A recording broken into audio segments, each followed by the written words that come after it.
Well, welcome to this episode of Qatsyr Harvest as we continue to explore the events surrounding, following, and also leading up to the Qatsyr harvest of Shabbat, the time of the promise of seven. This is the next opportunity to get off this planet alive.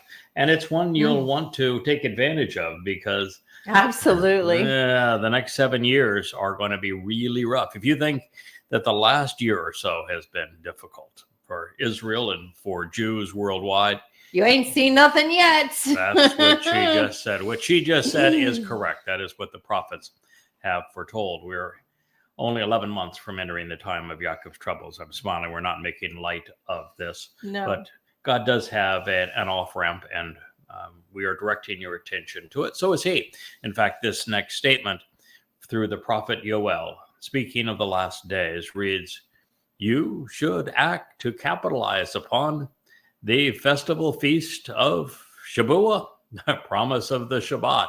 I object. It should say you should really, really, really capitalize on this because what's coming is not very good. It's very dark. Indeed. Okay. All right. So if you don't mind the copy edit, Iowa, you should really, really Yes, you should really, really capitalize. and act upon the feast of Shabuah, the promised of the Shabbat of 7 sevens. For you all to approach a Bokurim, first fruits, firstborn children, Qatsyr, harvest of Chittim, of valued, mature, standing, and prominently displayed grain. And as a Chag celebration of the Asif ingathering at the turning point at the end of years. Wow. Okay, so God's a whole lot to unpack there. Recommendation is that it would be in your best interest to capitalize upon this feast of Shabuah. So feast, it's from Chag. Chag means celebration, party. This opportunity to enjoy a very good time with Yahweh. And it is of Shabuah, which means sevens. I have promised that in the next, sometime this week, I'm going to begin another thorough examination of everything that Gabriel, which is David, God's most capable and courageous man, prophesied through Daniel regarding the timeline that we will encounter going forward and who will do what to whom and when and why. But Shabuah itself does a nice job of properly separating itself from the other Moed Mikra. It is the only Moed that is known for a number. I mean, we have Pesach, which means Passover. It means Passover for death, so that you can live forever. And we have matzah, which is unyeasted bread, which speaks of removing the fungus of yeast, representing religious and political guilt from our souls so we can be perfected, leading to what this says right here, Bokurim, firstborn children, so we can be sons and daughters within God's covenant family. And then we have Shabuah, which means sevens. So we'll get to why that one is the one with a number.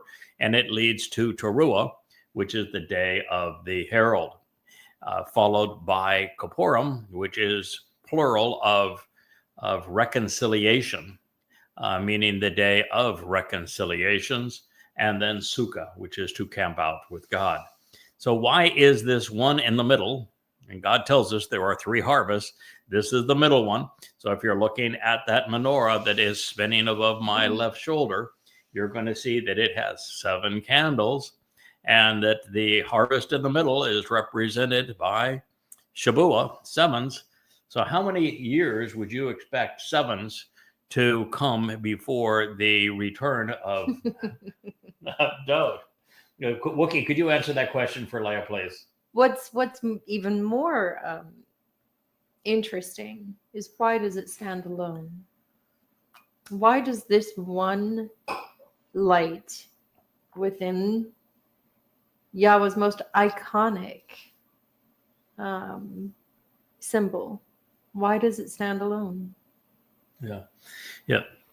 It is in the principal symbol of Yahweh is the light of that lamp, which conveys the information we need to know about the 3 spring, 3 fall, and 1 mid-year Mikre opportunities to meet with God and be welcomed into his company. And it is not only 7 candles, which are 7 lights, which are manifest by Shabuah, the promise of 7, but the one in the middle tells us that it is 7 years from it to the last of the Moed Mikre when they will be fulfilled, and that there are 7 steps that are part of Yahweh's promise. Now, the fact that it says that it is a Bikurim harvest, that Shabuah is a Bikurim, firstborn children's Qatsyr harvest. Who is it that is being harvested on Shabuah? Only those that know Yahweh's name, have fulfilled the terms and conditions of the family relationship, and have celebrated with Yahweh, understand his plan, his way home, and have given up all other religious and political ideologies. Those are his children. Yeah, it would be the children of the covenant. Would be and they recognize their king. Would be the children, and you only become a child of the covenant if you accept the terms of the covenant and capitalize upon Dod's fulfillment. And if you accept his family, which includes his firstborn, Dod. Right. So you would have to capitalize to be a firstborn children participant in Shabuah. You would have had to have capitalized on what Dod accomplished to enable firstborn children, which is through the fulfillment of Pesach and Matzah. You must know that Dod came in his second of 3 lives in 33 CE, or 4,000 Yah, and as promised was crucified as the Passover lamb, sacrificing his Bashar body in year 4,000 Yah to open the door to life, so that the next day he could accept upon his soul, his nefesh, our religious and political guilt, so that we, this fungus, if you will, of matzah and of yeast, which is removed from the matzah, and perfect us, so that we could become the firstborn children within God's family. And of course, Bikurim is based upon Bakor. It is the plural of Bakor, and Bakor is what Yahweh refers to Dod as. He refers to Dod as his Bakor, his firstborn son.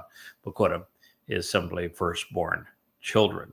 Therefore, the harvest is of people, of the children of the covenant. It's now, not really grain. No, they're equated to grain using the symbolism of chittim. Not because chittim means wheats, plural. It's also with the ym ending, making it plural. But also because of the actual root meaning of chittim, which is mature, valued, projecting oneself, standing upright, and being prominent. The children, firstborn children, who are part of the Shabuah harvest are therefore individuals in Yahweh's covenant family who have grown up in the family. They are mature, they're valued for their contribution, and they're standing up prominently, making a difference in our world and doing their best to encourage more souls to capitalize upon this harvest, to do as Yahweh has said. It is really, really in your interest to capitalize upon this feast, this celebration of Shabuah, for you to approach as a Bikurim, firstborn child, as a Qatsyr harvest of chittim, of the mature and upright. As it is a chag, we're told this for a second time. This is the celebration. God very seldom uses chag twice in the same sentence, but here he has. So he's telling us this is a happy day. This is a day where he gets to experience the withdraw and return of his covenant family. On both sides. Happy, happy, joy, joy, happy, happy, joy, Yeah, joy. Like yeah. both sides. Yeah, and it is a two-sided happiness, because it is, in this case, the covenant members who are Yehudim and Yisraelites, as well as those who are Goyim. It's a open-ended, No more rebellion. yes, relationship between Yahweh and the covenant children of the world, whether they be Yehudim or Goyim. This is the last harvest, by the way, though, of Goyim. So if you're a Goy, you probably ought to pay very close attention to this. Yes. So it is a Chag celebration of Asif, an ingathering, and this is Takupah, and then Shana. So at the end of years, it would be 7 years from the last year of the world as we know it. And this is a very strong indication that we have the timing of this right. This was from Shemot, names Exodus 34:22. So Yahweh's testimony here is uncompromising. It is clear. There should be no doubt as to what Yahweh is requesting of us and making available to us. And then he goes on from here to be even more descriptive of the kinds of things that are appropriate for us to appreciate during this time. This is now coming from Yeshaya, Isaiah 62:8, because it is also reminiscent of the things that God has been offering. He's told us that there's going to be new wine and grain and olives, fresh harvest at this time, that provide many of the metaphors that Yahweh most likes to use in association with his family. And so this reads, I will not allow your grain that is grown for the harvest to be given ever again, to be consumed in a questionable way and processed destructively by your enemies, on the condition the children of the Nakar, the observant foreigner, this non-Yisraelite from a distant land, who closely examines and carefully considers, then recognizes the truth, making it known through his declarative statements. The children of the who? Yeah, the Nakar. Yeah, choose to consume your freshly pressed and renewing wine, recently harvested and prepared for your inheritance of the vineyard over which you have labored with him. So God clearly wants us to know that it's a really good idea that you pay attention to the observant foreigner who is making this information known, particularly about your inheritance, but also that you're willing to engage and work alongside with them, because there's much to be done. So wait. Observant foreigner, it's Nakar. This children of the Nakar, these are the ones that are going to reconcile their relationship with Yahweh and no longer have rebellion. Now, why is that?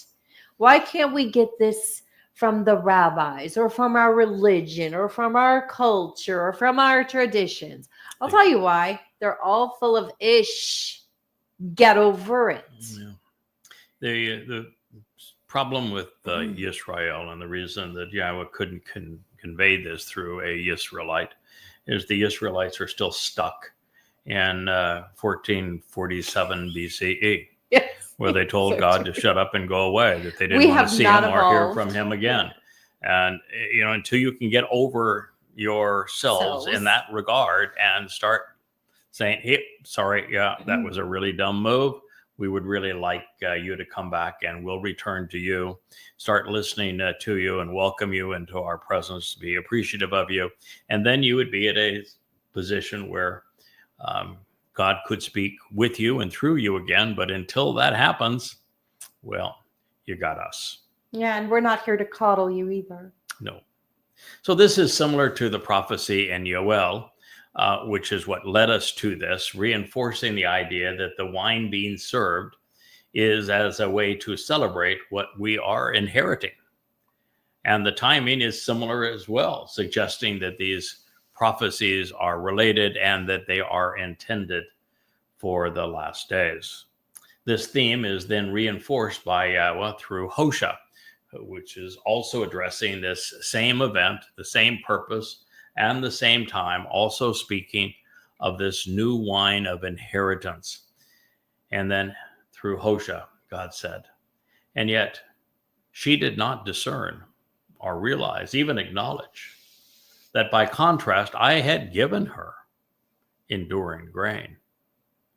Wine, it was new wine, symbolic of the inheritance, and also olive oil, which I increased her wealth, which she assigned to the Lord Baal.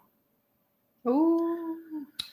Therefore, when I return to restore, I will select, accept, grasp hold of, and receive my grain, which will be increasing and growing for having observed this banner at the proper time, along with my new wine as an inheritance, as part of his continuing witness to the appointed meetings. Then I will rescue and defend by delivering my wool and my linen to conceal her nakedness, her vulnerabilities and imperfections. Hosea 2:9. Again, every one of these things is loaded with insights which we can unpack. And so God is saying exactly what we just said moments ago, that the reason that he's not conveying this message through a Israelite is because Israel became a religious whore. And she is still the adulterous woman. And she has not yet discerned, recognized, or acknowledged what God had given to her. It's worse than that. I'm going to go there. Mm-hmm. If it's day, she'll tell you it's night. Mm-hmm. If it's wrong, she'll tell you it's right. If Yahweh says Miriam is the model for divorce, they'll say she's the most wonderful, and Moshe was a horrible leader. Yeah, she is so contrarian, so rebellious that she can't listen. Yeah. I had an interesting experience on X this morning. I had a Talmudist, a fellow that follows me regularly on X and is really an excellent supporter with Yisrael. And I got into this dispute with a Christian fellow, name of Matthew, of course, that was full of false praise, saying, what I wrote was true about the Roman Catholic Church being a whore that is predicated on Babylon, and I just clarified my post because I was afraid that somebody would misinterpret what he had said. No, and I was, because this person also said that Miriam was struck with leprosy because she criticized Moshe's wife for being an Ethiopian. Oh, the racist thing. Yeah, that's from the rabbis. That's all rabbinical. Yeah, but that's also Christianity is into that too. Okay, so they have the same interpretation. Because they get it from the so rabbis. I corrected this person and said, no. That is not the story of Numbers 11 and Numbers 12. It's all about Moshe acknowledging that it's impossible for a single person to lead or guide, instruct the children of Israel. They're too irascible for that. And then while he's on his heels, the excuse that Miriam gave was Moshe's wife. But all we know is she's a Cushite, but it's likely she's Zipporah. We're not told otherwise.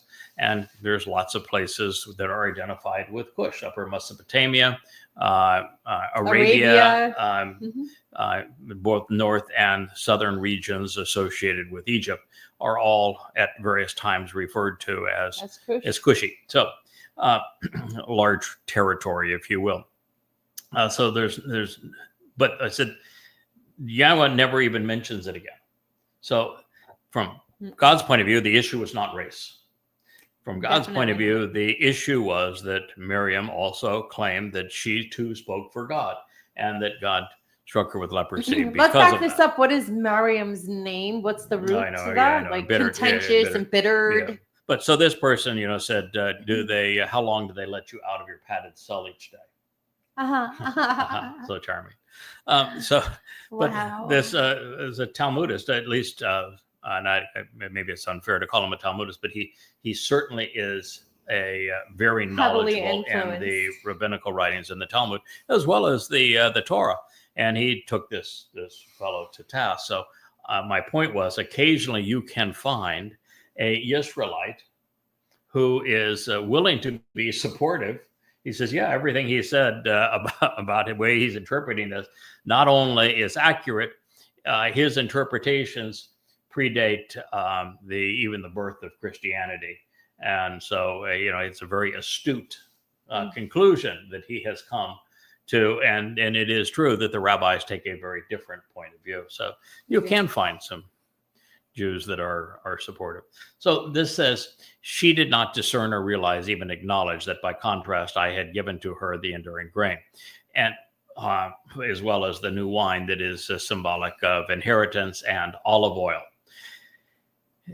Israel remains, for the most part, as Israel was in 1447 BCE during the Exodus, time where they were so unappreciative of what Yahweh was providing that they rebelled against him, and they literally told God to shut up and go away. So it is important we recognize that Israel's not open to what we're saying. I mean, the testimony that I've been explaining, translating, commenting on, providing insights about from the Torah and prophets for these last 24 years has been available to everyone for that period of time, and yet no one understood it. So Israel remains the adulterous woman, unable to discern what God has provided. And, these things are important. Enduring grain is symbolic of the souls that are harvested on Shabbat. And the olive oil is not only symbolic of living forever and having a healing message and the illumination that the Spirit provides and that God provides, but it's also the olive harvest that follows the grain harvest of Shabbat, with the olive harvest happening on Teruah. Then it says that all of this was designed to be as an inheritance. The new wine that would be symbolic of inheritance would be associated with the blood of the lamb that is put on the doorway to life. So you have 3 of the Moed Mikre fulfilled in those words. And I increased her wealth, and she assigned it to the Lord.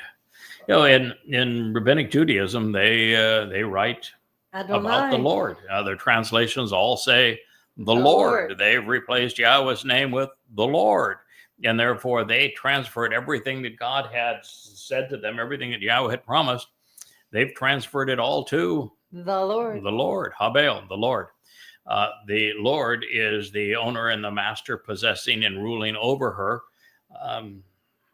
You look at the witness of Eliah as he confronted the religious establishment of Yisrael, the people that he condemned. The Lord. Were the prophets of the Lord of Baal. The Lord is Hasatan, who wants to lord over the people. Yahweh wants to be our Father, not our Lord. And therefore, God is saying that Judaism has replaced him with the Lord.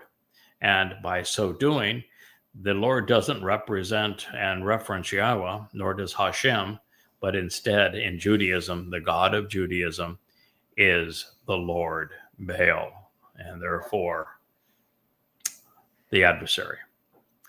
Therefore, when I return to restore, and God is going to restore, He's made it very clear: shub for shub, or no shub for you. And so there are going to be a number of Israelites who shub, who change, so that Yahweh can return and restore them. Therefore, when I return to restore, this would be from the Hebrew verb shub.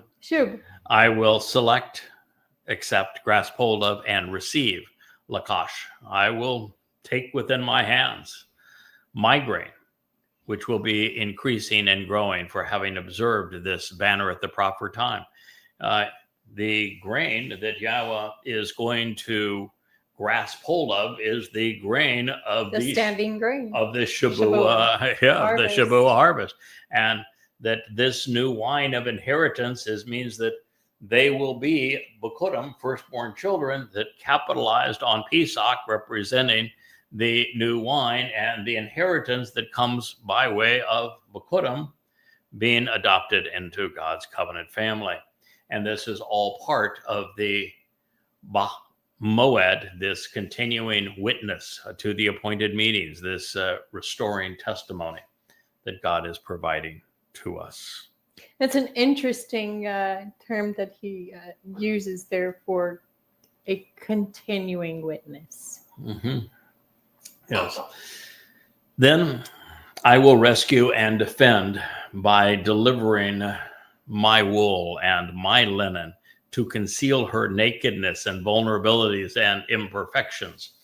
So let's go back to the. That's a relief. Yes. So we have a couple of things here. I was preferred, the beauty of nothing but a smile, but nonetheless, I was going to clothe this adulterous woman.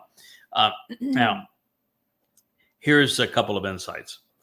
One of them is that when Yahweh goes back to Miriam, who is the most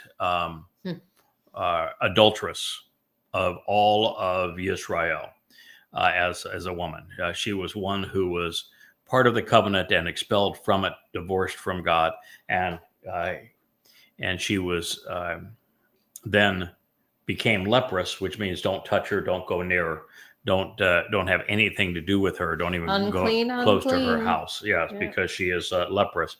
That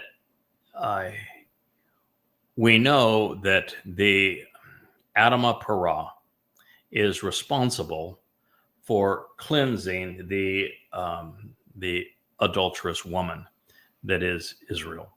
And to do that, because she is currently leprous, she has to be cleansed. And she is being cleansed with the waters that are being released from underneath the Temple Mount, which will be mixed with the ashes of the Adamah Parah, the red heifer, and then will receive the purging and the searing process of the fire that Yahweh is going to ignite at this time. And the combination of those things are going to cleanse her apparel. But rather than just cleanse her apparel, God's going to say, I'm going to replace it. I'm going to give you some new wool, and I'm going to give you some new linen. The wool from the sheep, which is so important in God's story. The linen from the flocks that tells us when we are to identify the beginning of Abib, so that we can celebrate Passover, Matzah, and Bekurim on time. It is the month of the flocks, if you will. And all of this will be to conceal her nakedness.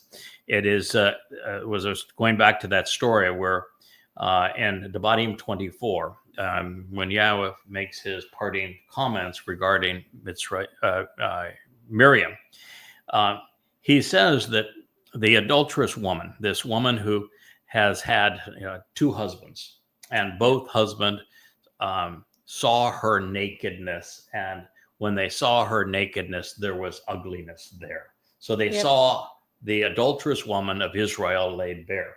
Yep. Okay. Clearly, Moshe did. Oh, absolutely. And clearly, Dod did. Absolutely. But I think that it's the two individuals here are Moshe and Yahweh, because Dod is going to be the bridegroom, and you don't take back that which you gave up. Mhm. So we have Yahweh and Moshe in Numbers 11, and then into 12 with the this adulterous woman giving up on Israel and saying, "You're foul. You're even leprous." And then in Devarim 24, as we have the final statement on Miriam that she is divorced, we hear this whole discussion about this woman who is naked and ugly. And the two individuals in her life, neither one of which want her back, Moshe and Yahweh. And so she has to be cleansed. She has to take a bath and she's redressed, a dirty which is the hoe. purpose of the adulterous, the purpose of the Adamah Parah, the red heifer, so that her vulnerabilities and imperfections are cleaned, and therefore she can be betrothed to her returning king, which is Dod. So Everything hinges on this small little ritual. Mhm. Everything. Yeah, it's no small little ritual. It's Numbers 19, which is then incorporated into Numbers 5. So, however, mhm. we have in Israel, we have this thing about looking all over the world for this perfect red cow, female cow. We at great expense to the nation and Americans, the Texans have given them their red cow. So they have their Aaron, their alternative. I wonder how well that's going to work for you.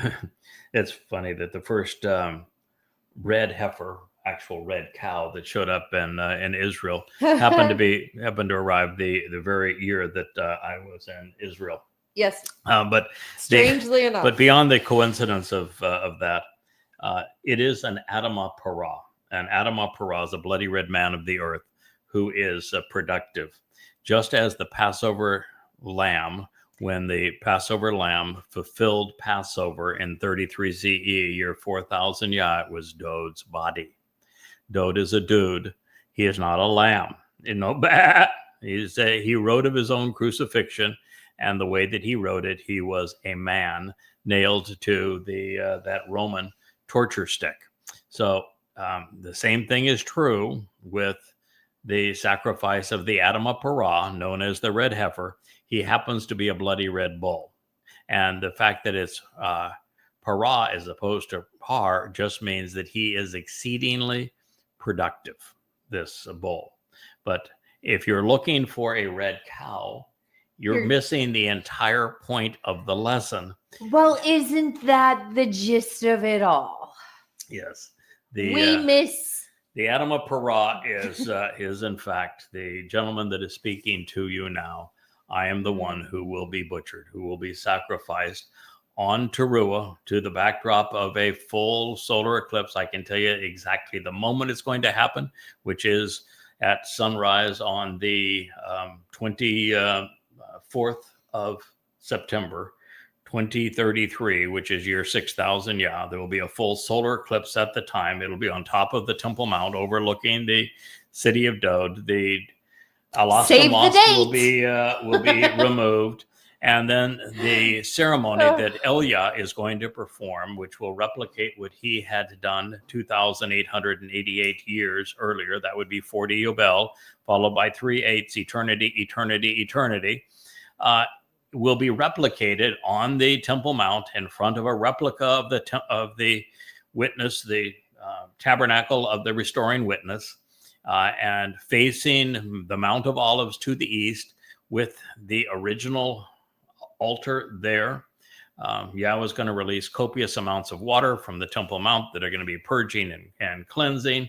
Yahweh is going to ignite the fire, and all of the explanation is going to be provided by Elia, who will be the riveting and hilarious master of ceremony at this particular time. In front of a still clueless crowd. Well, the crowd that will be gathered, because the timing here of these events, God's explained the timing. You have to understand his metaphors, but if once you do, they're pretty clear.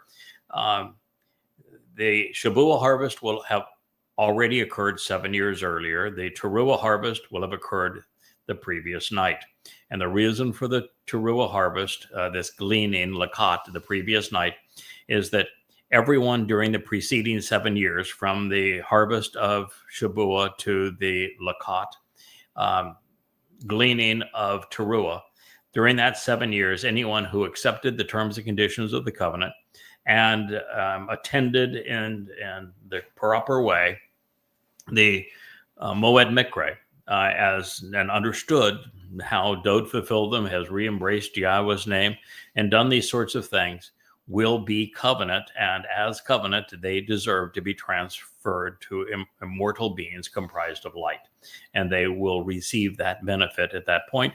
And it speaks of specifically 2 or 3 from the uppermost branches, those would be Yehudim, and 4 or 5 from the branches which have been cut away, those would be Israelites.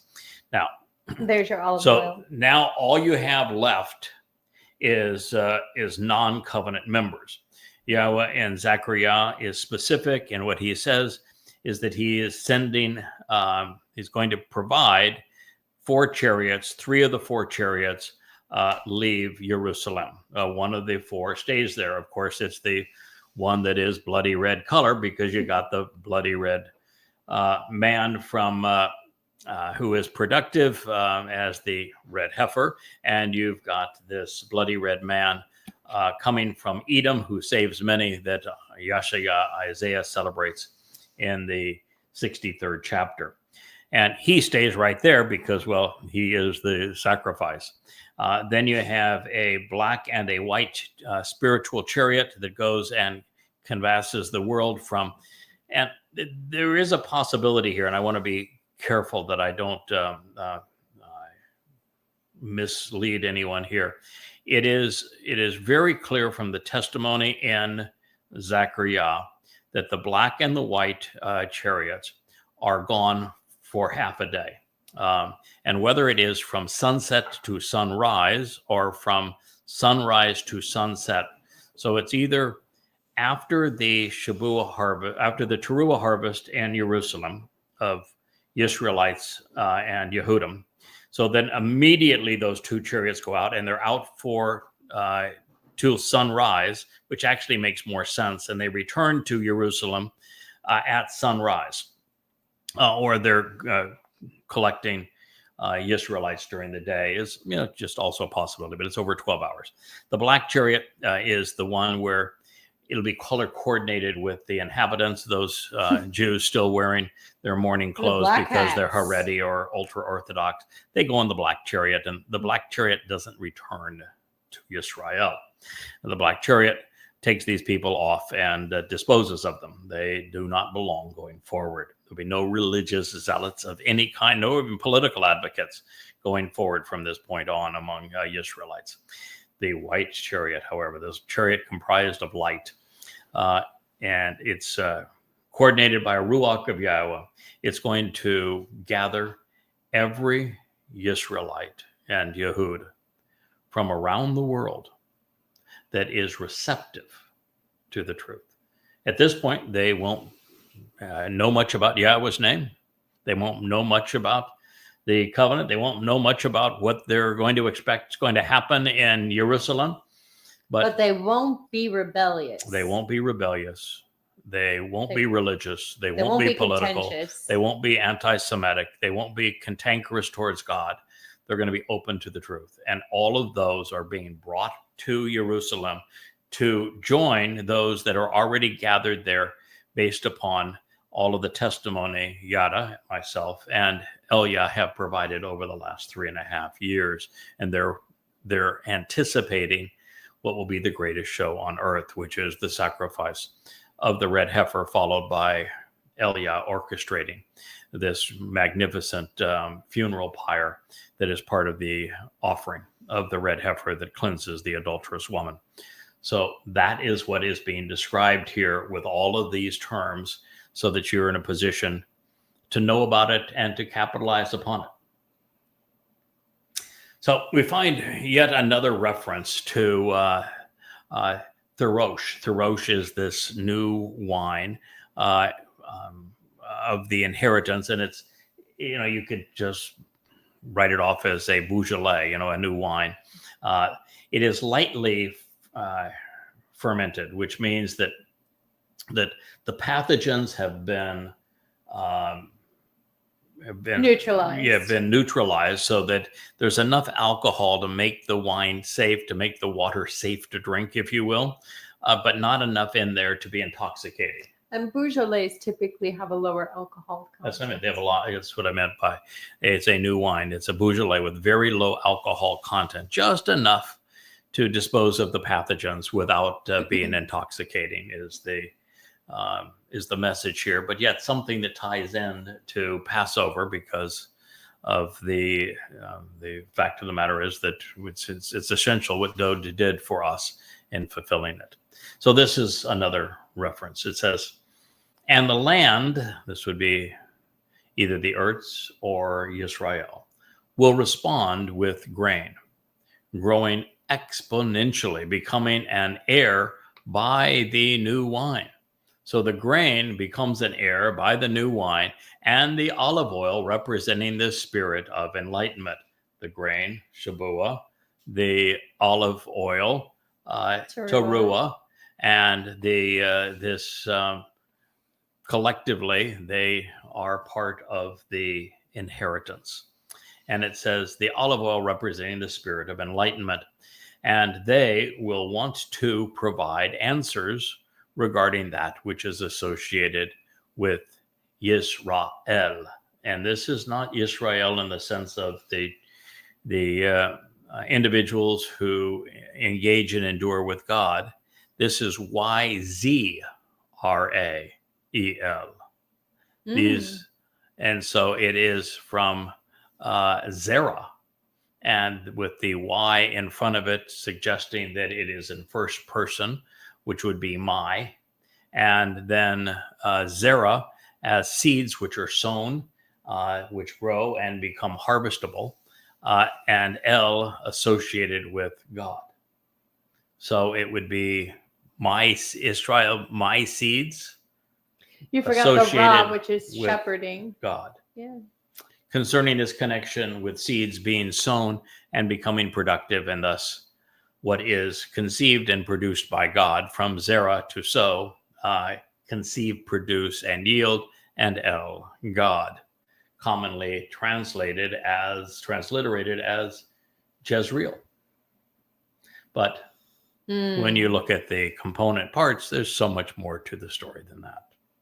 Now, since this is so instructive, let's consider an additional prophetic statement regarding the interplay between these harvests of grain and olives in association with the inheritance provided by the new wine. One of the most interesting is found in the same chapter of Jeremiah, where the restoration of the covenant is foretold. So this is potentially very revealing. Yes, I think a lot of Christians get this one wrong. They will come and sing aloud and for joy in the heights of exaltation of Zion, of the signs posted along the way. And they will have a joyful countenance as they travel in mass, becoming radiant to all that is good and beneficial, productive and pleasing of Yahweh, regarding the grain being increased and multiplied, and regarding becoming an heir by the new wine, and regarding the olive oil, representing the spirit of enlightenment, over and upon the children of the flock, and at the beginning of a new day for those who seek, who consider and reflect. Then their souls will be able to exist like an abundantly watered garden, and they will not continually contribute to their dismay, distress, or despair anymore. Again, it is the same story that Yahweh has told us hundreds of times.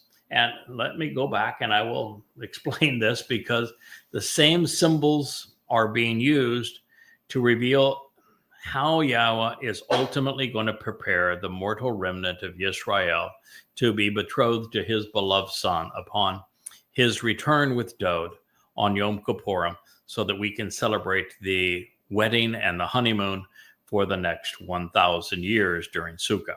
Okay, so it says they will come. Wabo, they will come. So this means that God's children, Yisraelites, are going to come to Jerusalem. It means that they're going to be brought to Jerusalem by the white chariot. By the way, the one that I didn't mention in this particular program is the dappled chariot, and it is responsible for going with the proper attitude and attributes to be of service during the millennial Shabbat. They will come and they will sing aloud for joy. It's going to be a party. God's going to have, we're going to have another, it's a chag. Yeah, going to have a party here, and the party is going to be Shabbat, Teruah, and Kippurim, but this particular party is now Teruah. So they will come, and they will sing aloud and for joy. This is Ranan. And Ruah speaks of making a declaration, of even blasting away on the shofar. Mm-hmm. In the heights of exaltation. The heights of exaltation of Zion would be this ridge line that runs right down the core of Mount Moriah from Yah's home at the top. Right from Dod's house to Yah's right house. Right to Dod's house at the bottom. It is a beeline. Baby, it is 2 Samuel 7 is what Zion is right here. And if you want to follow the firstborn of Yah, to the eternal home for the covenant family, you follow those signs that are posted along the way. Or just listen to his herald. And they will have a joyful countenance as they travel in mass, beaming and radiant. They're going to be traveling in that white chariot that is white with light and enlightenment and the Spirit. And you got to know that the Spirit of Yahweh, it's the Ruach, that is responsible for that chariot, is not going to be quiet along the way. And the Spirit's going to say, okay, numbskulls, this is really your last chance. Do not screw this up. This is what's going to happen. Lap it up, dance in and celebrate it. So I think they're going to come recognizing, wow, we made it. Maybe they're going to show our videos along the way. Yeah, might. This is a beautiful Yehud that told you all about this. Watch the video. It's like you get in the airplane now, and rather than having the stewardess stand up and say, this is how you buckle your seatbelt, as if you don't know how to buckle a seatbelt. Now they have watch this video. Mm-hmm. This could be the same thing. Please fasten your seatbelts and watch this video. So maybe that's how it's going to. You never know. So it will come, and they will come, and they will sing aloud for joy in the heights of exaltation. This is on Mount Moriah, and many of them are going to be seated. Seated.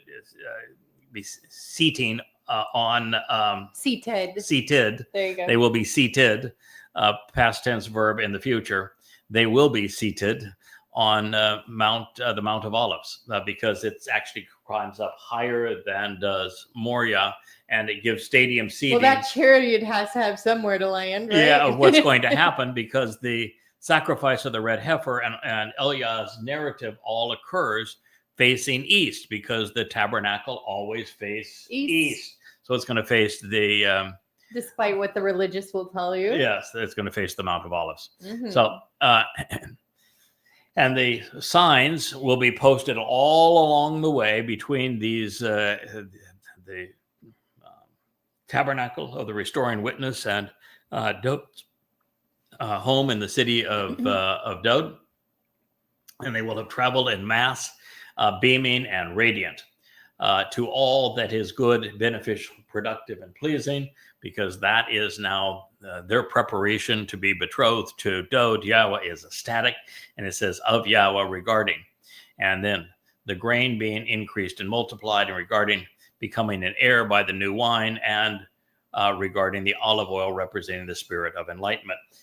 Now, the reason that these three things are here is it's not just the mortal remnant of Israelites that are being brought here. No. Because at this time, the new... You've got the dapple chariot, you've got the white chariot, you've got the black one that's gone somewhere else. No, that's not the answer. Oh. It's because at this time, in the really plush seats up there in the sky, you're going to have the beneficiaries of the grain offering of Shabuah. Mm-hmm. And you're going to have the beneficiaries of the olive harvest of premier Shabuah. seats. Yeah, and you're going to have all of those who benefited from the Bikurim harvest early on, who were part of the initial covenant children brought home by David. And so they're all going to be there. They get the VIP seats. Right, celebrating along with the mortal remnant of Israel.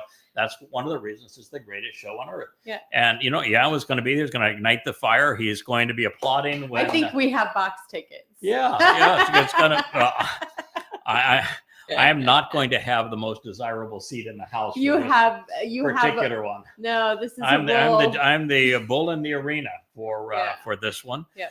But that's okay. I wish I could say I volunteered for this, but I was volunteered for it, and I'm good with that. Me too. So, and it really is kind of an honor to be chosen to fulfill this role. Much as you love fireworks, it'll be great. It'll be great. And the fact is that I've given Hasatan a black eye and a bloody nose, and I've done more to ruin his parade than anyone else by writing the 5 volumes against Islam of goddamn religion, the 5 volumes against the myth of the Lord Jesus Christ and Christianity, against the false god of Ezekiel in the 3 books on Babel. I've done my best to make this a celebratory day for Yahweh and Dod and the Israelites through the 35 books of Yada Yahweh. So, I've pretty much messed up his plans. And so I understand he's mad. He wants to tear out my heart and take a bite and drink a little blood. And, it's his last hurrah.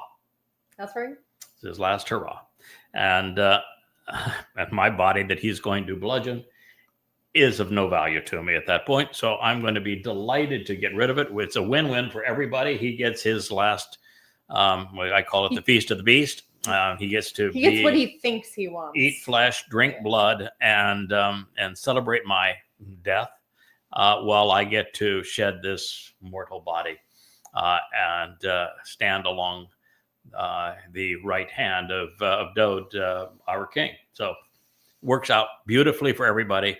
And then Leah gets to go and kick and punch the kick him in the shins. Yeah, Hasatan, kick him in the shins before he's off to hell. And Yahweh seems fine with that whole prospect. So so this will be all regarding the olive oil representing the spirit of enlightenment, because the olive oil and the spirit of enlightenment are symbolic of not only olives and the teruah harvest, but also of the spirit, the ruach, that's going to be guiding that white chariot. So, and over and upon the children of the flock. And the children of the flock are now, or soon going to be, under Dod's tutelage. It's 10 days before Dod returns, and the pastures are being restored. The earth is being restored to the conditions of the Garden of Eden. And at the beginning of a new day for those who seek, consider, and reflect, well, this new day is the starting of happily ever after. We have 1,000 years to celebrate earth return to the conditions of Eden. There will be no more war. There will be no more politics. Correct. We will have one people. That's why it's under one God, whose name is Yahweh, with one king who is Dod. That's it. Yep. That's all.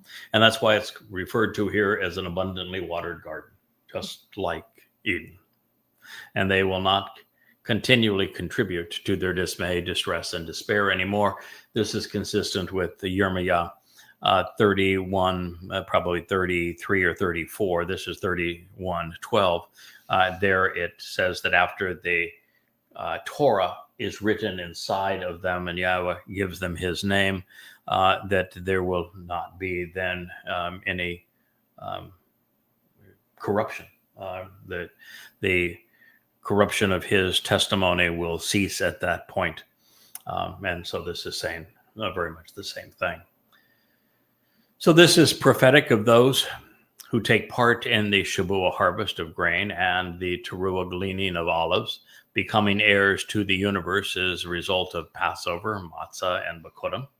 And naturally, these saved souls are singing for joy on witnessing the signs posted along the way on Zion. The beneficiaries of these Moedim are a shimmering stream in terms of the Shabuah and the Teruah harvest, and those who are part of the mortal remnant are being scrubbed up clean. Their faces will be glowing in the flames that'll be roaring to the heavens that Yahweh will ignite at this time.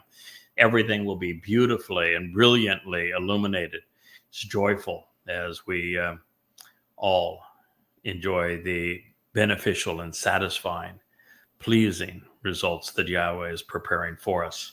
From this moment forward, all we will know is joy. It's usually dinner and a show, but I guess this time it's the show first. Mm-hmm. There are other telling references to wine, grain, and olives dispersed throughout the Torah and prophets. Should you want to consider them, and they are found in Hosea. Take your pencil out. Hosea 4:11 and 9:2, and Bamidbar Numbers 18:12, Devarim, Deuteronomy 7:13, 11:14, 12:7, 14:23, and finally in 33:28 of Devarim. These restorative references are presented also in Second Chronicles, words for the day, 32:28, and in the Mashal proverb of 3:10, along with other writings. They are also mentioned in prophetic revelations found in Yeshaya, Isaiah 65:8, which is getting very near the end of his testimony, and Micah 6:15, and Zechariah 9:17, in addition to the upcoming statements that we'll soon consider in Yoel. It's a long list there. Yeah, 2:24. So when Yahweh comes up with his metaphors, he sticks with them. This is his metaphor. We've explained what each of these symbols represent and how they come together to create this grand celebration of life as Yahweh intends it. This is his plan, and if you want to be a beneficiary, capitalize. If you don't, then don't. That's your call. The one thing I would encourage you to do is don't piss him off by promoting a replacement name like the Lord or Hashem, or by denouncing the role that his beloved son played to make all of this possible by adhering to a religion that was founded based upon a Bar Kokhba, son of a star, or a Jesus Christ who never existed. Or by saying that you too can speak for God. Don't say that. No, never say that. Don't say that. Returning now to Yoel. This is Joel 2:20. This is such a rich tapestry this prophet revealed to us. It becomes obvious that the lost souls are credited with the writing of the Christian New Testament and those engaged in apologizing for it, like Peter, should have considered what we have read prior to composing and advancing their anti-Semitic rant. Yoel was not speaking for Jebus. No Mr. Christ here. He was not addressing Twistians or describing Pentecost. This prophecy from Yahweh is presented on behalf of Yehudim, and it has not yet been fulfilled much less fulfilled 2,000 years ago with the alleged birth of a never mentioned in the Torah or prophets church. Oh, so you mean that guy lied? Yeah. Okay. And when it is fulfilled, God's going to be on the side of the Yahud. This is true. This is true. This ongoing prophecy is likely speaking of the assailants, anyway, of Muslims from Turkey, from Lebanon, from Syria, Iran, and Iraq, as well as from Jordan, entering Israel from the north. And from the east, we can expect the Saudis and Kuwaitis to join the last jihad. Maybe even the Houthis. Oh, God. One can only expect so much of these subhuman malcontents. It is also good news to know that by working together on behalf of Yahweh and his people, we will prevail, providing a satisfying fulfillment to all of these prophecies, the happily ever after that we are striving towards. So as a direct result, Yehudim will return to Yah. And as they do, Yahweh will respond. So this will be our concluding statement for today's program. This is Yahweh speaking, I will avoid any association with, and I will remove Rakak. I will distance myself from and send very, very far away, severing any connection with the invading army from the north, whose objectives are concealed, along with their use of stealth and duplicity.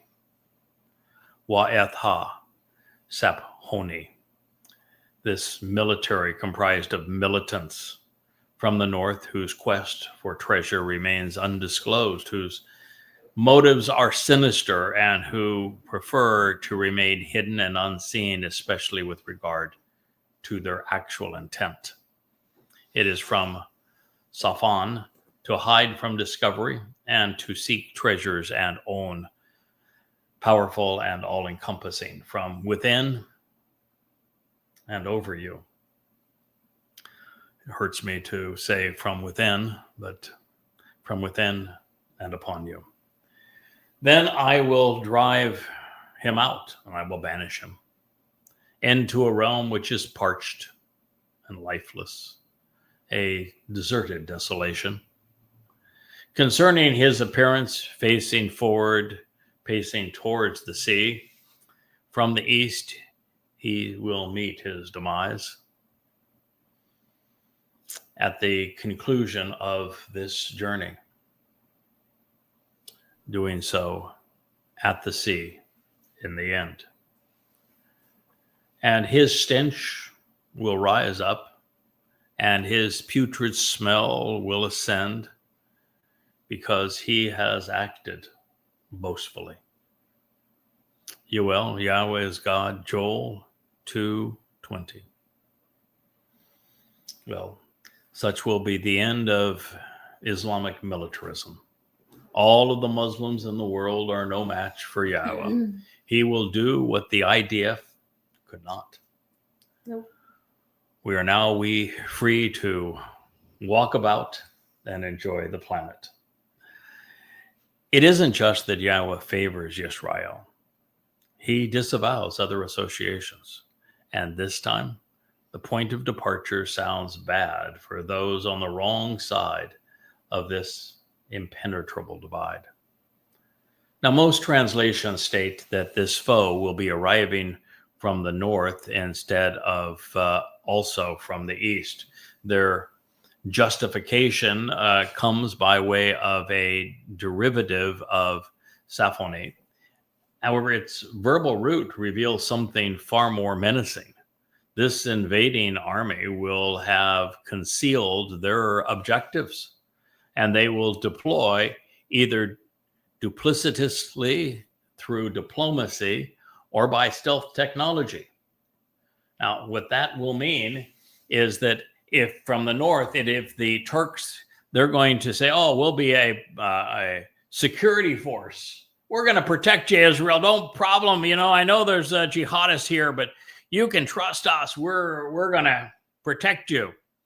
They seek to annihilate Jews. There's even rumor that Israel is and the Turks are not moronic like enough to sign an Abraham Accord with the head of the Islamic State in Jolani. And, of course, with the psychopath, Mohammed bin Salman. But there is just no telling for the foolishness of what Jews are doing today to themselves. But that is likely what is here. Plus, there will be stealth drones that will be deployed at this time as well. That's the purpose of this. They're going to be questing treasure, which seems like it is Muslims out seeking booty and plunder. According to God, their march from the north and east toward the Mediterranean Sea, or it could be the sea. The Dead Sea is also an opportunity here. So they could be coming across from the Dead Sea. But the sea is symbolic of Goyim. This will be an Arab army. It's going to be halted, and they will meet their demise. There are going to be so many of them, and their ambitions so grandiose. The stench from their decay will be appalling, as was their demonic religion. And we will delve more into this in our next program. Yes, Leah? Their stench is already appalling. Yeah. So the text again reads, I will avoid any association with them and I will remove them. So those who are invading Israel, and this is could be descriptive of the last battle of the Great Jihad, which will be Alaska Flood 2.0. Yep. It is described elsewhere in Yoel as comprising so many militants they will look Mizmor like 83. black ants on the mountains, too many to count. And Yahweh says, nope, I am removing them. I am doing away with them. They will be no more. And the invading army from the north, whose objectives are concealed and sinister in their duplicity. In Islam, the Treaty of Hudaybiyah, which happened right before Muhammad attacked Kabar. It was so ruthless to the Jews there, and then came down the next year and devastated Kabbaville, which would have been in Petra at the time. This speaks to the duplicity of they pull the roost. So a Muslim doesn't have to have a contractual agreement with anyone who isn't a non-Muslim. As I say regularly, if you removed lies and deceptions from Allah's mouth and from the Quran, there would be nothing to hear, nothing to read. That would be all there is to Islam. The 9th surah of the Quran, the second to last, actually says that an agreement between Muslims and non-Muslims is not binding on the Muslims. So this is their nature. And it also says from within you and upon you, because there will be a state of Islamic terrorism that's going to be carved. Literally an Islamic state that is going to be carved out of right Israel's out of the heart of Israel within this year, and that Islamic state is going to be the source of so many of these belligerents. But Yahweh ultimately, when we are approaching this final ingathering and the sacrifice of the red heifer, is going to banish them.